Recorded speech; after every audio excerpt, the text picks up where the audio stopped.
This is the Met-Chem control panel for our sludge dryer.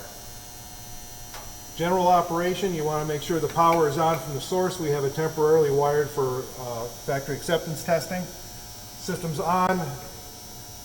Make sure the e-stop is out. Hit system power. Everything powers up. These are the indicator lights. We have control switches. We have basically handoff auto and on-off and open and close features. In normal operation, everything will be on auto and you hit cycle start. We'll go over that. This is the timer module. It talks to the PLC. We're going to talk about setting timers for auger and for the scrubber time. This is the temperature controller. It has set point and actual temperature readouts. And we'll go over these one by one. This is the controller that talks to the PLC. Here we manage times for the auger run times as well as the scrubber run time. Typically the scrubber will run a little bit after the auger is done running. Here we're displaying the current run time, current hours, current minutes. Both are at 0 because we're not currently running. If we want to adjust the run times, we hit the top button to the right, and we can see that the blower set time delay is at 14 seconds. 14 seconds is just a test number. We'll probably set it to 5, 6, 10 minutes, whatever seems appropriate. This is how long the scrubber will run after the sludge time is done, because we're still pulling out some fumes. If we hit it again, we can go to the run time of the dryer itself. Currently it's set to 2 minutes, again just for test. You might set it to 3 hours, 4 hours, 6 hours, whatever is appropriate for the dryness you want. To change the time, we just hit an up or down arrow and it starts flashing. Well, I'm not going to let you run for hours for a test. We're going to go to minutes. And if I want to change it to 3 minutes, I'll hit the up arrow. It's now at 3 minutes. But that's a long time for a test. I'm going to go back to 2 minutes and then log it in. The time is set. And then I go back, hit this button again, it goes back to the current run display. Same thing with the sludge dryer, the scrubber delay. If I want to change that, I hit any of these buttons and it starts flashing. If I want 15 seconds, I hit the up arrow. 16 seconds, and then I log it in. Hit that button. If you don't hit that button and go right back to the main menu, you have not made the change. This is the temperature controller. We're currently reading an actual temperature of 63.2, 63.3, and our set point is 230 degrees. Both are in Fahrenheit. If we want to change the temperature, we just hit the up or down arrow, and the video may look like it's flashing all the time, but right now the green numbers are flashing.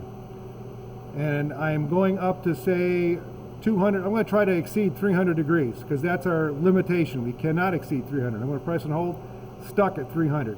Well, I'm going to go back down to say 290.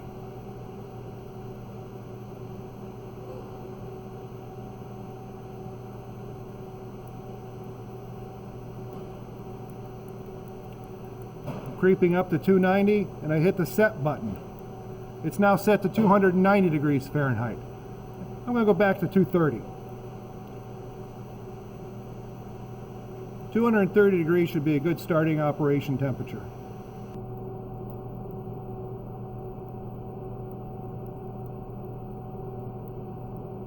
230, hit the set button. I'm now logged in at 230 degrees Fahrenheit.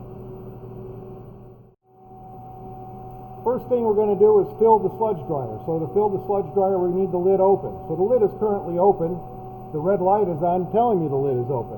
I can add the sludge by whatever means necessary. In this case, there's going to be an auger feeding it, and it's going to hit the center of this large sludge dryer.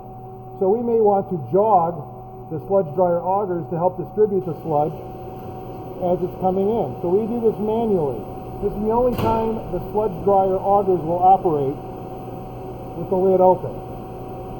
And if you want to turn the augers in the other direction, you can put it in forward. So turn the other way. You can hear the motors ramp up gradually, run at their maximum speed, and then when you let go, they ramp down. Once the sludge is distributed and the sludge dryer is fully loaded, we close the lid. The lid open light stays on until the lid is completely closed. Everything moves slow and steady so as not to surprise anybody with quick motion. So the lid is virtually closed now. It's almost there. We're about to hit the limit switch and turn that light off. Once the sludge dryer is full, the lid is closed, we turn everything to auto. Steam on. Lid is closed, gates are closed. We now hit cycle start and the whole system begins. The scrubber is pulling exhaust fumes, the humid air is coming out. A hot contact in the control panel says steam on and the augers are moving. It's going to run for 2 minutes total. The run timer is currently showing current hours are 0, current minutes is 0. We have not yet achieved 1 minute of run time. Once we have, that display will turn to a 1. And when it reaches 2, which is our set point, it'll read 0 again because it stops running. Once the sludge is dried, we're going to put the cycle timer to hand.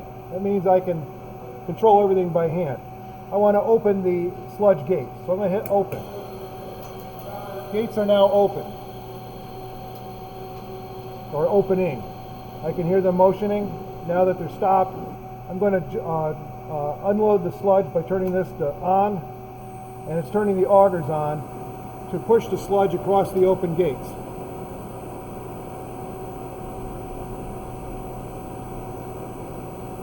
Once the sludge is unloaded, we can shut this off.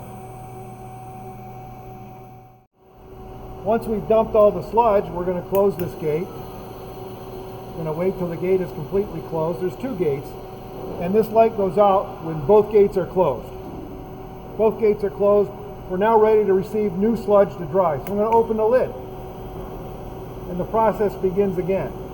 Once we start refilling, we can jog the auger to help distribute the sludge in the trough.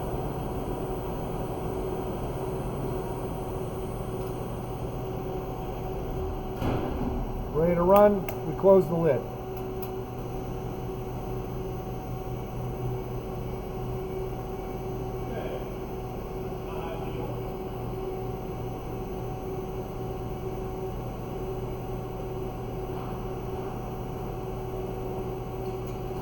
Lid is closed, we can now start running again.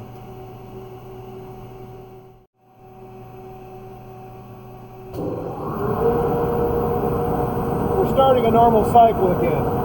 But let's say somebody says, we need to check the sludge, something might be amiss, we want to make sure it's full, or whatever the issue is. We can pause the cycle. The augers stop, the heater stays on, the exhaust scrubber stays on. I can open the lid. I can inspect whatever issue we may feel is there. Once the issue's been resolved, if we need to shut it down and do maintenance, we can do that. Otherwise, if we just verified level, for example, we can now close the lid. The timers are paused when this happens. So we have not interrupted our drying cycle time until we put this back. Now the drying timers resume where they left off. If the sludge is dried before the end of the cycle, maybe it wasn't a full batch, whatever reason you may want to stop the cycle early, you can stop the cycle early by just hitting that button. And it's as if the sludge dryer had reached the end of its cycle. The scrubber is still running for its pre-designated time, in this case 15 seconds. And it'll shut off too. Cycle's done. If at any time, for any reason, you feel you need to stop the sludge dryer, you can hit the emergency stop and everything shuts off. You've killed the power. If you've resolved the issue that made you shut it down, turn the e-stop button, it pops out, power the system back up, and you can resume or restart the cycle. The timers are starting over.